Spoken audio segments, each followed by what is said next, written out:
decenas de kilómetros de largo y un par de centímetros de ancho a una temperatura mucho mayor que la del Sol. El rayo es la fuerza eléctrica más poderosa de la Tierra, creado por el viento, que mata y hiere. Pasé 1 año y medio en el infierno. ¡Fuego! Hemos podido capturarlo o imitarlo, pero jamás lo podremos controlar. Lo atrapé, justo ahí al lado de esa cortina de lluvia. El rayo, la violenta fuerza de nuestro planeta feroz.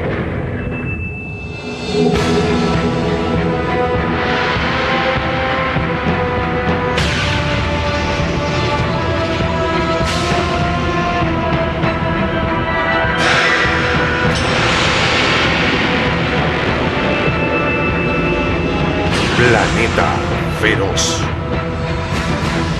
El rayo.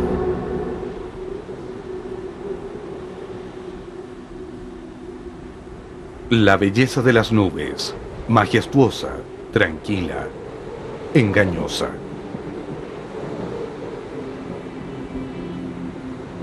Porque dentro de esta nube tormentosa se ocultan grandes fuerzas: humedad, calor y hielo. Estos ingredientes tan simples crean uno de los fenómenos más poderosos de la Tierra.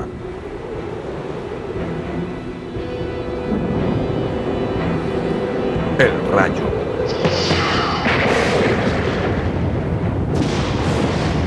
En la Tierra se producen unos 10 millones de rayos al día, más de 100 por segundo. Y aunque su ancho no supera los 2 centímetros, se extienden por varios kilómetros en el cielo. Un flujo de energía pura, más caliente que la superficie del Sol.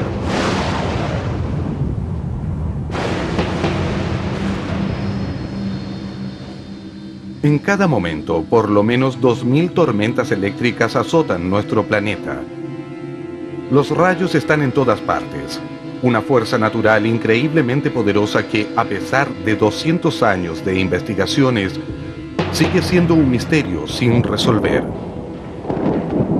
Las preguntas más fundamentales permanecen sin respuesta. ¿Qué produce los rayos? ¿Dónde y cuándo caerán?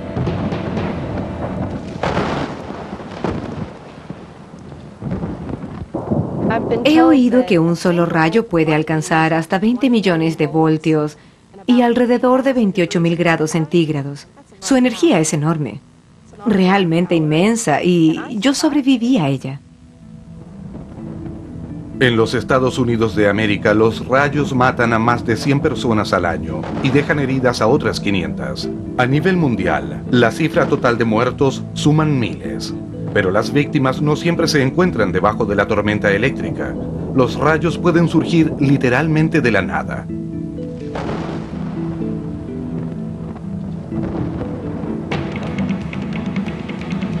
Eso fue lo que le ocurrió a Michelle Dougherty.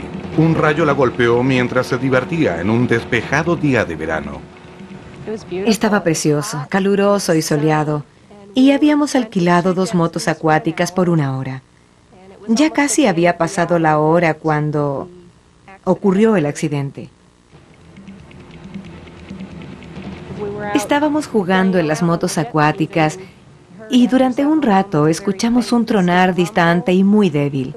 Nos dirigimos de vuelta al embarcadero y por ahí, justo en esa zona, me golpeó el rayo.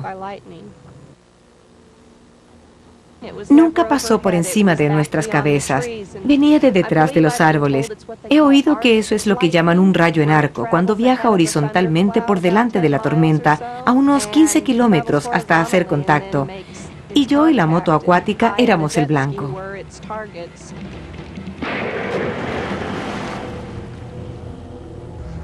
Parece que se dividió y una parte entró por mi hombro izquierdo y la otra pasó por la moto acuática. Los rayos eligen a sus víctimas con una ferocidad azarosa y casi fortuita. Por ello, no es de extrañar que tantas culturas los hayan visto como instrumentos de sus dioses. Para los antiguos griegos, los rayos eran un castigo impuesto por Zeus. En Nuevo México, los indios pueblo creen en el pájaro trueno, Un águila mítica cuyos ojos lanzan rayos mientras el batir de sus alas produce los truenos.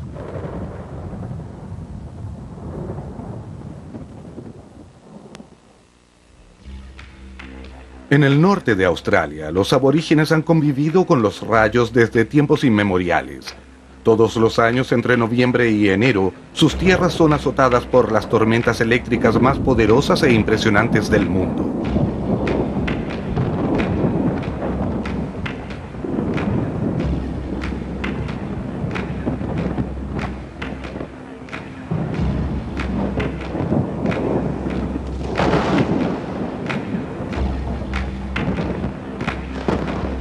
Para los aborígenes, estas son obra de dos hermanos, cuyas imágenes aparecen pintadas en las rocas de toda la región. Estos dos guerreros, hermanos de tribu, pelearon por una mujer, y los destellos que salieron de sus hachas de piedra al entrechocar se convirtieron en rayos, y el ruido en truenos.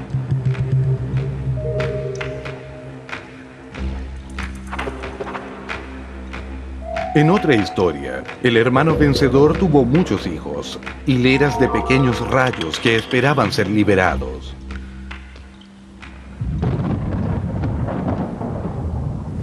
Sin embargo, aún en esta época científica, los rayos siguen fascinándonos. Y hasta las preguntas más simples son difíciles de responder. ¿Cómo se cargan de electricidad las nubes tormentosas? ¿Qué producen los rayos?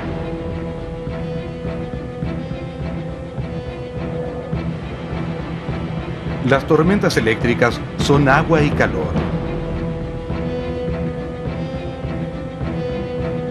Cuando el sol calienta las masas de aire húmedo, estas ascienden. A medida que va ganando altura, el aire que las rodea se hace más frío y la presión atmosférica disminuye. Allí la humedad se enfría y se condensa formando las nubes.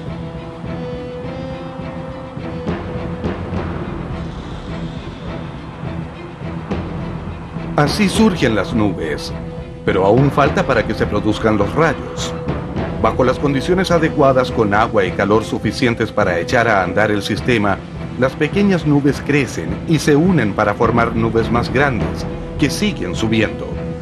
Entonces, algunas gotas de agua se vuelven demasiado grandes y pesadas para ser sostenidas por el aire y caen en forma de lluvia.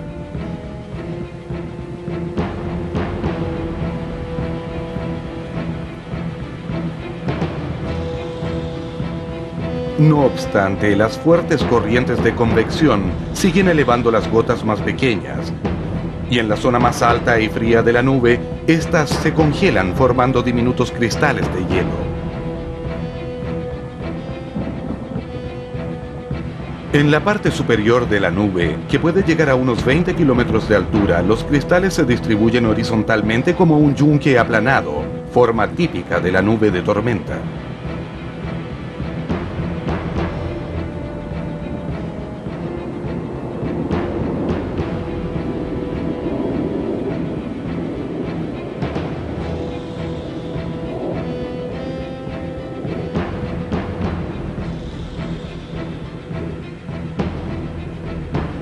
Allí las partículas de hielo acumulan agua congelada convirtiéndose en granizo.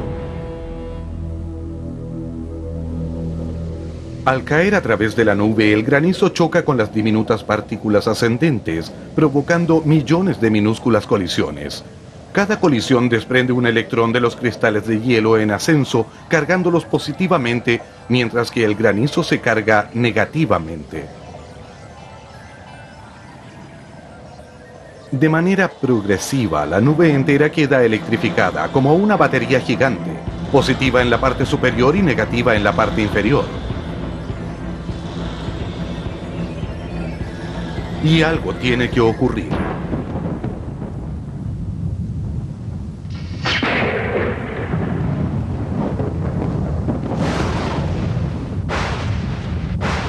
Un enorme flujo de corriente eléctrica rasga el aire para neutralizar ambas cargas. Así nace el rayo.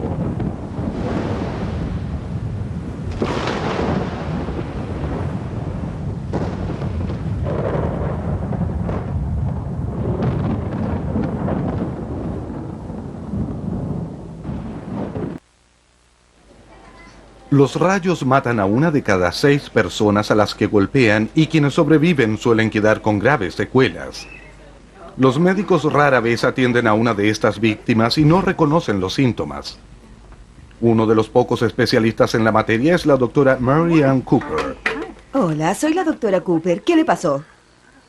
Estaba en mi casa hablando por teléfono, entonces escuché un crujido muy fuerte y después ya no supe más hasta que desperté la habitación y ahora me duele un poco el hombro.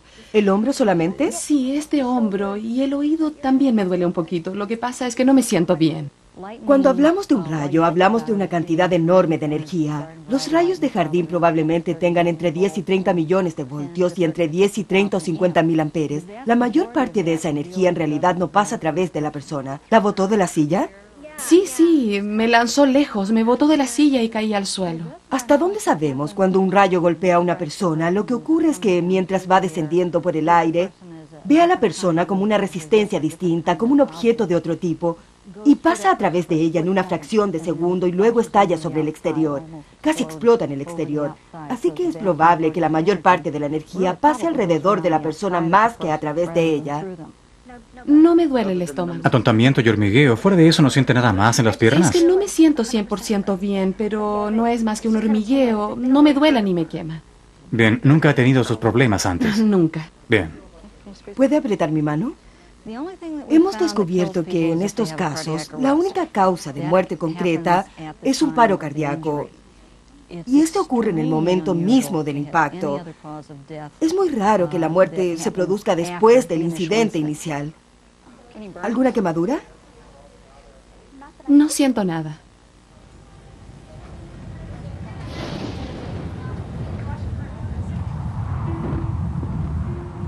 El 90% de los rayos jamás tocan el suelo. Se dan al interior de las nubes o saltan de una nube a otra.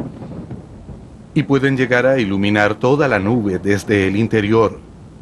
Es lo que se conoce como fusilazo.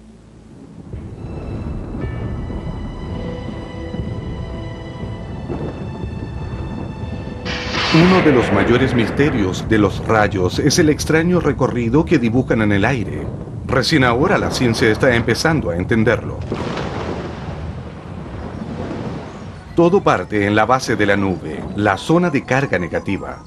Allí unos finos tentáculos eléctricos casi invisibles llamados líderes zigzaguean a través de la nube en una millonésima de segundo.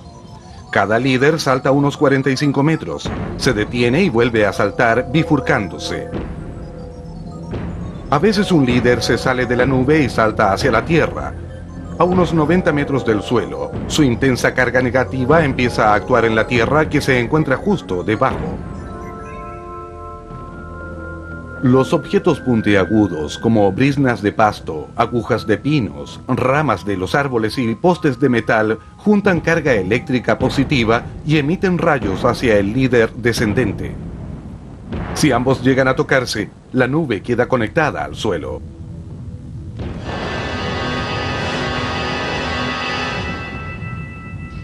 Y una descarga eléctrica colosal se precipita por ese canal. La parte más cercana al suelo es la primera en descargarse, así que a medida que la corriente va descendiendo desde alturas cada vez mayores, el rayo visible asciende casi a la velocidad de la luz. Pero el rayo no termina aquí. Si la nube aún contiene un exceso de carga negativa, otro líder vuelve a recorrer el mismo camino descendente, produciendo otra descarga. Por lo general los líderes no vienen solo, sino de a 3 o 4, aunque pueden llegar a 30 o 40. Para el ojo humano el rayo parece titilar. Aquí vemos algo bastante raro captado por una cámara de video. Un rayo ascendente. A velocidad normal parece un rayo cualquiera, pero si lo pasamos cuadro por cuadro justo antes de que se produzca el rayo principal, se ve claramente un rayo como una serpiente que avanza hacia arriba desde el suelo. En realidad, el rayo principal cayó más lejos porque ambos, el ascendente y descendente, no hicieron contacto. Si lo hubieran hecho, el camarógrafo habría corrido un gran peligro. Sin embargo, siempre ha habido personas dispuestas a tentar al destino colocándose en el camino de los rayos. En 1752, Benjamin Franklin elevó una cometa, la dirigió al centro de una tormenta eléctrica y observó que, desde la cuerda húmeda, saltaban chispas a una llave que llevaba en la mano. Comenzó así el estudio científico de los rayos y muchos inventos de Franklin aún se usan hoy en día. Ahora vamos a hablar de las campanas de Franklin. Este aparato electrostático funciona con lo que llamamos electricidad atmosférica y fue diseñado por Franklin para saber cuándo se aproximaba una tormenta. Lo que se hace es conectar una campana a tierra y la otra a un pararrayos o a una gran antena.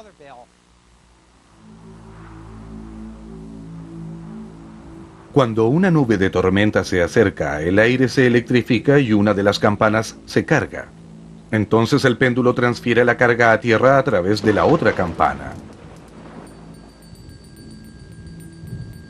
Cuando las campanas empezaban a sonar, Franklin sabía que venía una tormenta.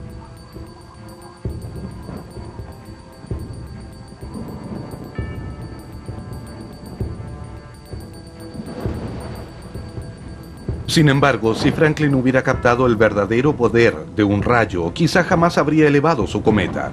Varios investigadores que trataron de repetir su experimento resultaron muertos. La energía destructora de un rayo es casi inimaginable. Cuando un rayo pega en un árbol, busca el camino más corto a tierra. Si al interior del árbol existe una grieta húmeda, la seguirá haciéndolo estallar. O bien puede deslizarse por el interior de la corteza vaporizando la savia y haciendo que ésta explote como una granada.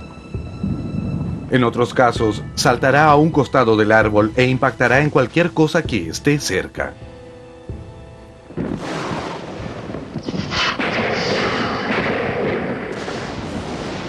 Uno de esos saltos casi mató a Tony Scott, técnico de una compañía de teléfonos en Miami. Ahora conoce los riesgos de trabajar al aire libre durante una tormenta eléctrica y toma las precauciones del caso. Estaba ahí colocando una segunda línea de teléfono en la casa de un cliente.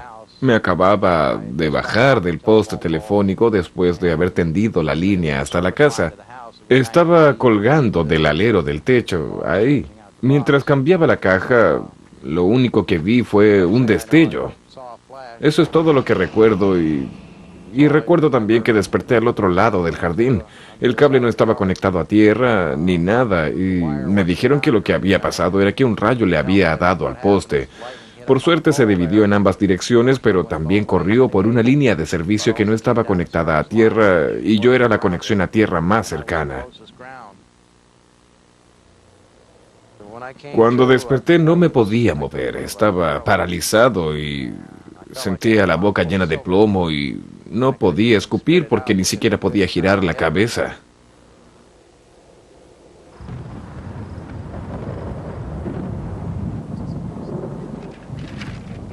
Después del impacto, la víctima suele despertar en el lugar del accidente y no se puede mover porque tiene paralizadas sus extremidades inferiores. Las piernas y a veces incluso un brazo o ambos permanecen así algún tiempo. También puede sentir dolor en esas áreas o un atontamiento u hormigueo o algo parecido. Probablemente esto se deba a una lesión en el sistema nervioso parasimpático. En el hospital creyeron que me había dado un derrame cerebral porque se me había torcido la mitad de la cara. Terminé con un 20% menos de audición en este lado y perdí parte de la ceja donde me golpeó el rayo. No me volvió a crecer, así que me recorto la otra para que se vean iguales. Fuera de eso, pasé 1 año y medio en el infierno.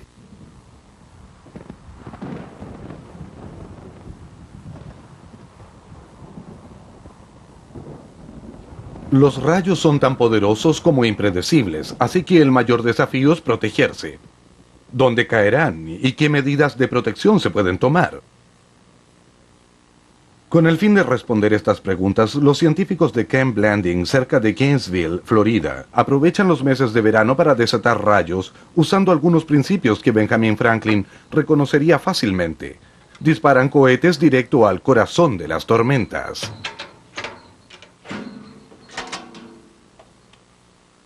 Los experimentos se realizan en el pasadizo de los rayos, una faja de tierra que cruza por el centro de Florida y que ha recibido ese nombre por ser el lugar con más tormentas eléctricas de los Estados Unidos de América. El cohete arrastra un fino cable de cobre y la idea es que lo golpee un rayo y este luego descienda por el cable hasta el suelo. De esa manera, los investigadores pueden estudiar y medir de cerca los efectos de los rayos.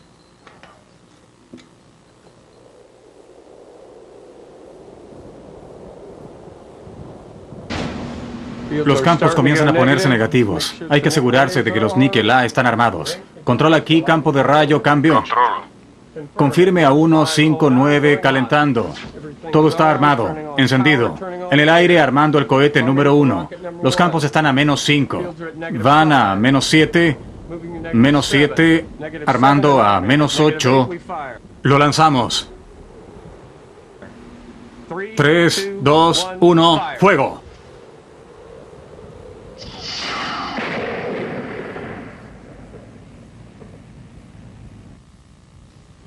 Es una labor de alto riesgo y la seguridad es fundamental. Los edificios están protegidos por escudos de metal y los cohetes son disparados por medios de cables de fibra óptica. Cualquier unión eléctrica directa con la torre de lanzamiento podría hacer que los rayos viajaran por los cables y alcanzaran el área de seguridad.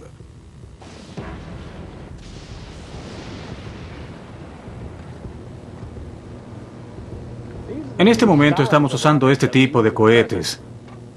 Colocamos estas boinas en la parte inferior. Son muy resistentes y simples.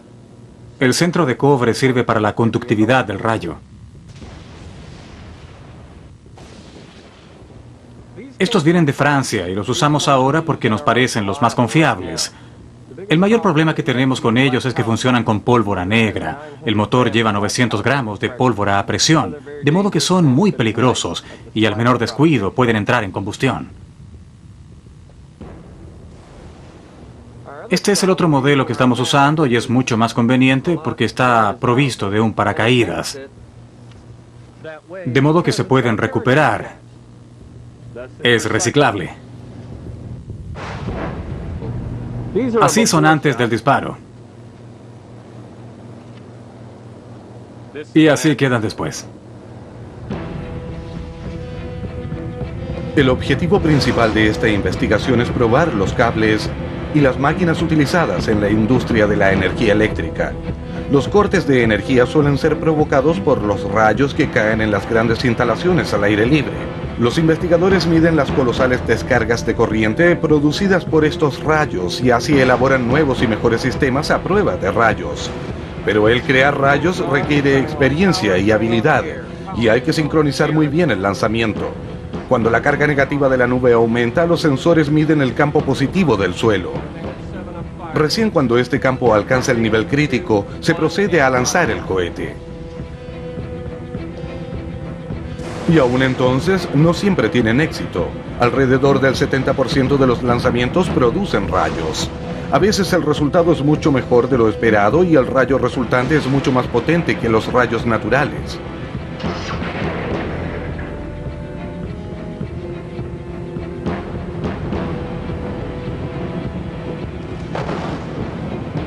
No es posible predecir los rayos, pero sí podemos detectar dónde han caído incluso a cientos de kilómetros de distancia. Las pantallas de la Red Nacional de Detección de Rayos en Tucson, Arizona, muestran todos los rayos de los Estados Unidos de América en el momento mismo en que ocurren. Cada rayo emite una corta señal de radio y las antenas recogen todas las señales y calculan la posición exacta del impacto. En este país se producen más de 20 millones de voltios al año y el sistema los detecta todos.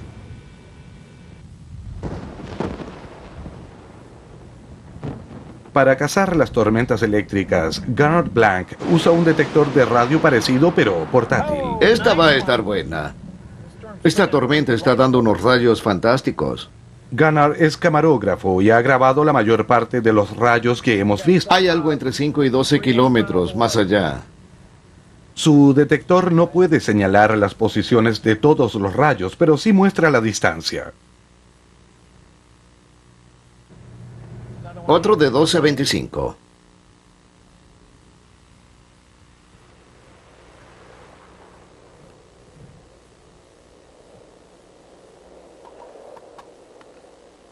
Muy bien. Lo más probable es que aparezcan donde está lloviendo o justo al lado. Y aquí estamos arriba de una loma. Así que estamos un poco expuestos. El problema de Gunnar es saber realmente cuán expuesto está, cuán grande es el riesgo que corre. Con un detector de rayos uno tiene una idea de lo lejos que están. También puedes verlos y mirar. De 0 a 5. Esta va a ser una tormenta dentro del auto. Muy luego. Otro. Cuando la tormenta se acerca, los rayos caen más cerca y con mayor frecuencia. Estas son las condiciones perfectas para grabar. Precioso, precioso. Ese fue maravilloso. Ese estuvo cerca, bien cerca. Me gustaría tomar uno que venga justo por el lado. ¡Lo atrapé! Sí, ese sí que estuvo cerca. Sí, estuvo muy cerca. Y se cayó justo abajo, al final del camino. Bien, basta por hoy. Estas cosas se están acercando demasiado, así que mejor nos metemos adentro. Un auto es el lugar más seguro durante una tormenta eléctrica. Para Gunnar Blank, quien pasa tanto tiempo cerca de los rayos, es el único refugio.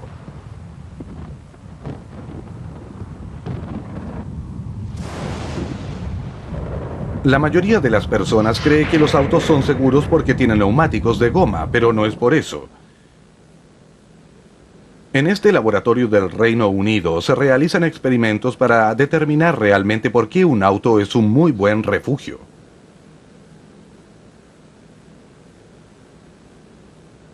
En teoría, cuando el vehículo recibe una descarga de alto voltaje, la corriente eléctrica circula por el chasis alrededor de la persona que está adentro y pasa a la tierra por los neumáticos. El auto es perfectamente seguro durante el experimento. Sin embargo, las normas de seguridad exigen que se utilice un muñeco. 8, 7, 6, 5, 4, 3, 2, 1. Al muñeco se le han colocado una serie de cables que permiten medir si la corriente está pasando a través de él.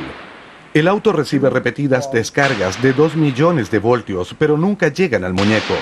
En condiciones de laboratorio, al menos, la teoría funciona. Durante una tormenta eléctrica, el interior de un auto es perfectamente seguro.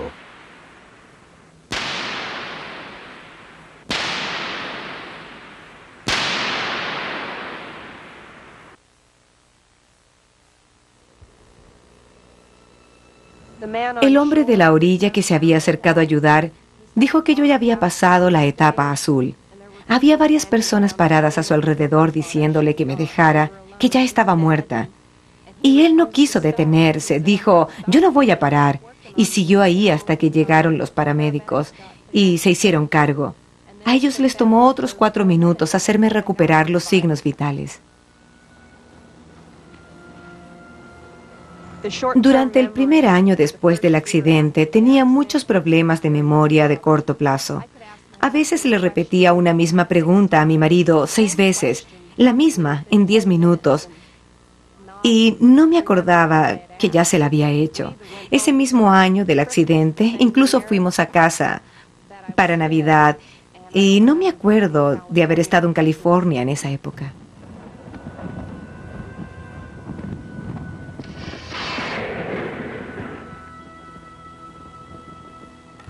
Tenía graves problemas de equilibrio, eso fue lo peor. De pronto me caía sin previo aviso. También me cambió el temperamento. Yo siempre había sido un hombre con un gran sentido del humor y lo perdí.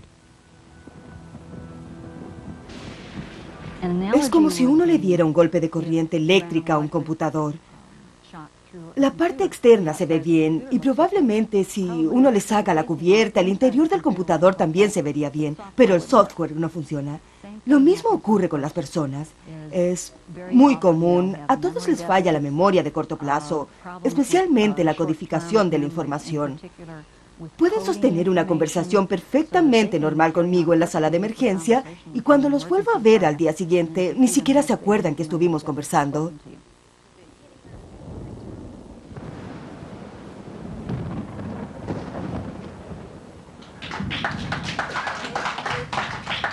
Bienvenidos al 6º Encuentro Organizativo Internacional de las Víctimas de Rayos y Descargas Eléctricas en Gettysburg, Pensilvania. Los problemas físicos y emocionales que afectan a las víctimas de los rayos son difíciles de comprender para quienes no los han sufrido. Así que cada año los sobrevivientes comparten sus experiencias con las únicas personas que saben que los entenderán. Después de eso no supe nada más hasta que mi esposo me dio vuelta y me dijo, vas a estar bien. Y yo pensé, no puedo hablar, no me puedo mover, ¿de qué está hablando? Y entonces oí que alguien decía, le pegó un rayo, y oí que muchas personas corrían alrededor mío. Por una fracción de segundo vi un brillo alrededor de mi mano. Sentí algo muy raro. Antes de pensarlo siquiera sentí un pequeño golpe de corriente. Ella vio un gran rayo que venía por encima de los árboles porque golpeó el automóvil. No lo sé. El grupo fue convocado por Steve Marshburn, víctima de un rayo. Después del accidente empecé a mantener correspondencia con otras personas que también habían sido víctimas de un rayo y supe que tenía que hacer algo, porque esas personas también necesitaban las mismas respuestas que yo buscaba.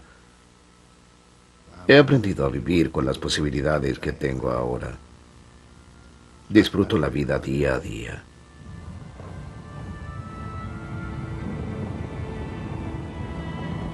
Cada vez somos más vulnerables a los rayos. Las descargas pueden dañar los dispositivos tecnológicos de que depende nuestra sociedad actual, tan fácilmente como dañan a las personas. Sin embargo, incluso hoy día, la protección más eficaz para nuestras frágiles comunidades es un aparato que tiene 200 años, el pararrayos.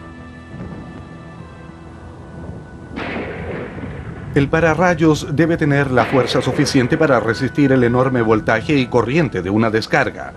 En Japón se experimenta al aire libre con conductores que son golpeados por rayos artificiales de 3 millones de voltios que saltan por lo menos 18 metros del suelo.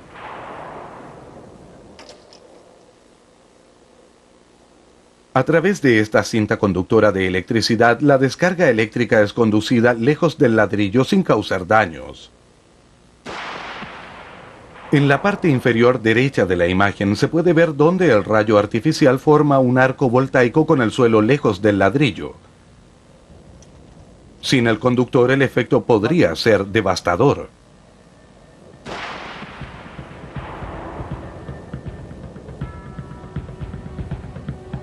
Mientras más sofisticada se vuelve nuestra tecnología, más expuestos estamos a los rayos. Y uno de nuestros inventos más vulnerables son los aviones. En el aire, los sistemas de radio, el radar y los tanques de combustible del avión siempre están potencialmente en peligro.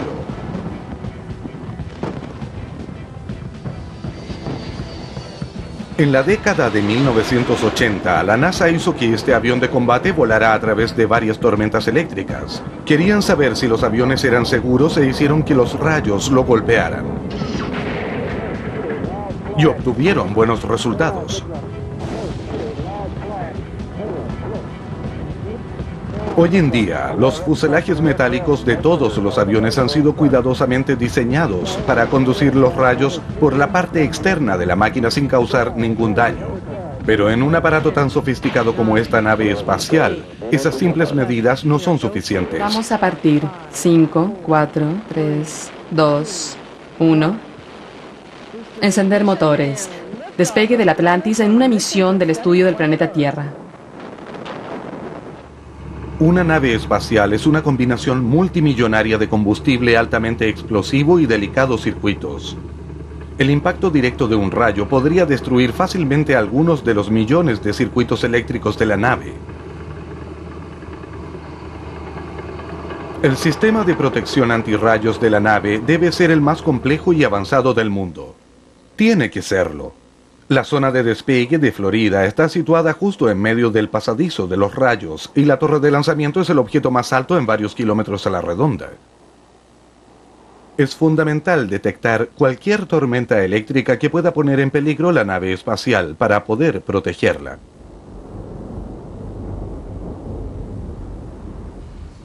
Para la NASA, la mejor defensa consiste en predecir con exactitud dónde y cuándo aparecerá una tormenta eléctrica.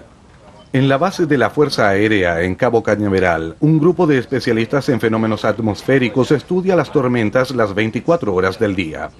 La presencia de rayos a pocos kilómetros de la nave activa fuertes medidas de seguridad, y si durante la cuenta regresiva surge el menor riesgo de impacto de un rayo, el lanzamiento es suspendido. Se esperan rayos en las próximas 5 millas náuticas desde las 13:45 hasta las 15:45 hora local. Cuando los rayos son inminentes o están ocurriendo, se da la alerta. Quienes predicen el tiempo obtienen sus datos de los satélites, los radares y otros sofisticados sistemas de monitoreo, así como la red de antenas especializadas que están distribuidas en todo el complejo de lanzamiento. Las antenas indican el aumento de carga eléctrica que se produce en el suelo cuando las nubes tormentosas pasan encima y que constituye un aviso de posibles descargas.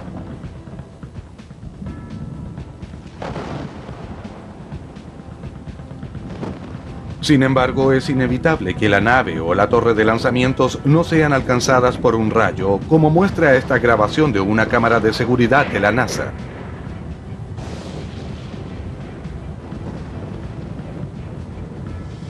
Así que la segunda estrategia de defensa es la protección física. En la cima de cada torre de lanzamientos hay un mástil de 2,5 metros de fibra de vidrio con un pararrayos por el que pasa un cable de acero inoxidable de 1 pulgada. El cable mide 300 metros en ambas direcciones y cada extremo está anclado y conectado a tierra. Cualquier descarga cercana debería ser atraída por el pararrayos para bajar por los cables hasta el suelo. A pesar de su simplicidad, una antigua ampolleta fotográfica sirve para confirmar las descargas. Si la ampolleta se quema, el cable recibió el impacto. El principal tanque de combustible de la nave contiene más de 2 millones de litros de hidrógeno y oxígeno líquidos, y también está protegido por un resistente conductor de rayos. Todos los delicados circuitos electrónicos de la nave están protegidos contra las descargas eléctricas en caso de que un rayo logre traspasar los sistemas de resguardo. Hasta ahora eso no ha ocurrido, y dados los dispositivos de seguridad de la NASA, tampoco debería ocurrir jamás. Una vez en el espacio, la vista desde la nave revela el verdadero tamaño y la fuerza de los rayos. Durante el día, enormes tormentas tropicales pasan sobre las islas de Indonesia. De noche, los cielos de los Estados Unidos de América cobran vida con innumerables descargas.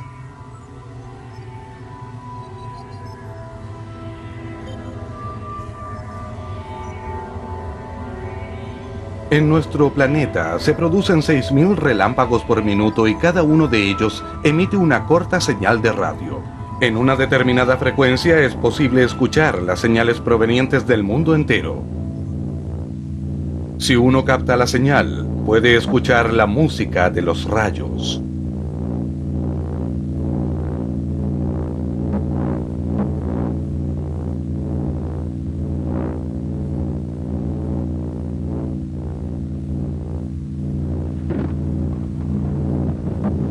Al viajar a través de la atmósfera del planeta, las tormentas eléctricas la van modificando.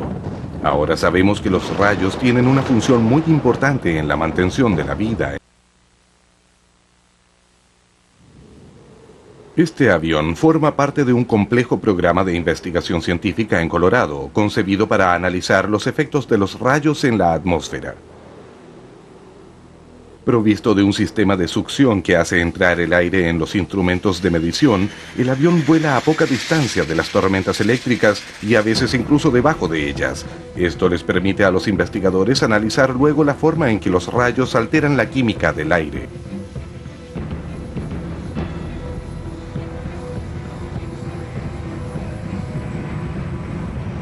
Los rayos literalmente queman el aire que atraviesan, combinando los gases de la atmósfera para crear nuevas sustancias químicas.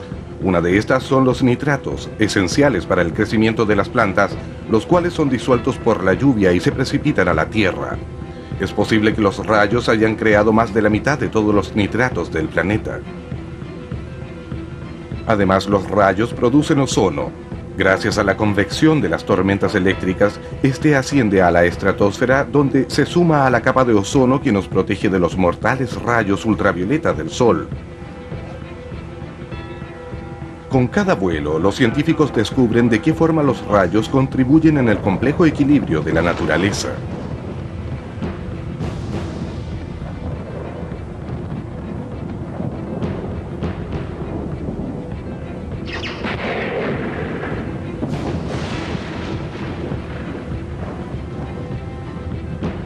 Y con cada nuevo descubrimiento, los rayos nos ofrecen nuevas sorpresas y nuevos misterios.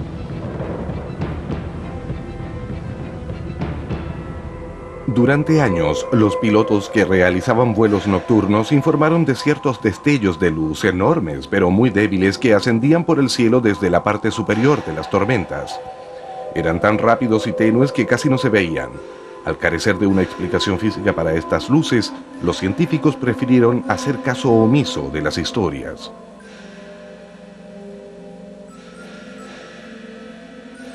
Estas primeras imágenes descolocaron a la comunidad científica, y estas apariciones fueron calificadas de extrañas, escurridizas y científicamente inexplicables. Sí.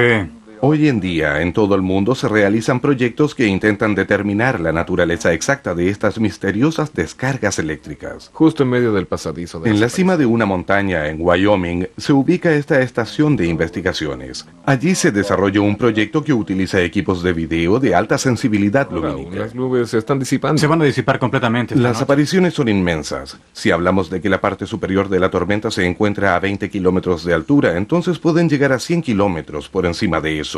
Por lo tanto, los investigadores tienen que observarlas de muy lejos. Desde la cima de esta montaña miran las tormentas eléctricas de las grandes planicies a unos 700 kilómetros.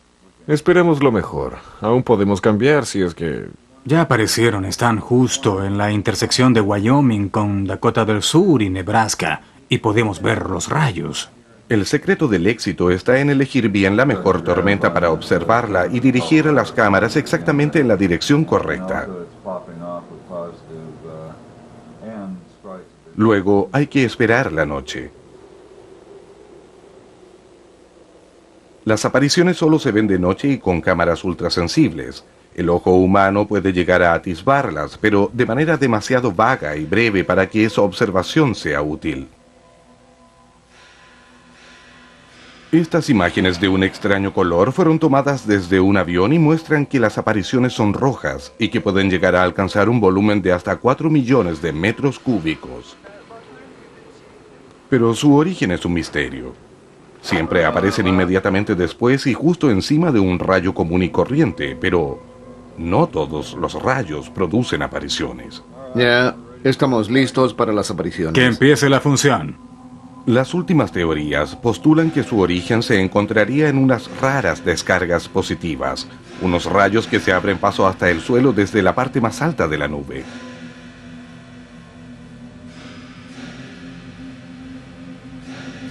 Los investigadores también han descubierto otro fenómeno. Estas emanaciones ascendentes llamadas surtidores, más débiles y rápidas que sus primas, las apariciones. ¿Por qué se producen las apariciones y los surtidores? ¿De qué están hechos? Y por sobre todo, ¿qué efecto tienen en la atmósfera superior? Son todas incógnitas. Y a pesar de nuestro creciente conocimiento, los rayos aún conservan sus misterios.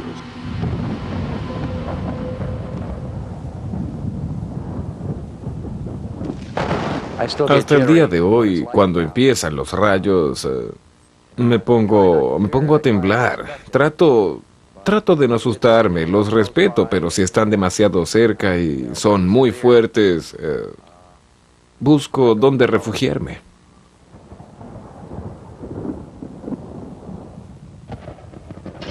Yo sobreviví. Las personas sobreviven. Ya sabes cómo es. Uno acepta lo que le toca y sigue adelante. Las tormentas eléctricas han iluminado nuestros cielos desde tiempos inmemoriales, despertando el temor, pero también la fascinación. Probablemente no debería decir esto, pero Me encantan los rayos. Creo que son una de las cosas más fantásticas, naturales y fenomenales. Uno de los mayores regalos que hemos recibido. Son hermosos, pero puedo entender lo aterradores que llegan a ser para sus víctimas. Si tomo todas las precauciones que le digo a las otras personas que deben tomar, no. Me siento en la entrada de mi casa y los observo. Cuando me jubile, ya se lo advertí a mi familia, nos vamos a ir a un lugar donde podamos ver los rayos y las tormentas eléctricas que se acercan.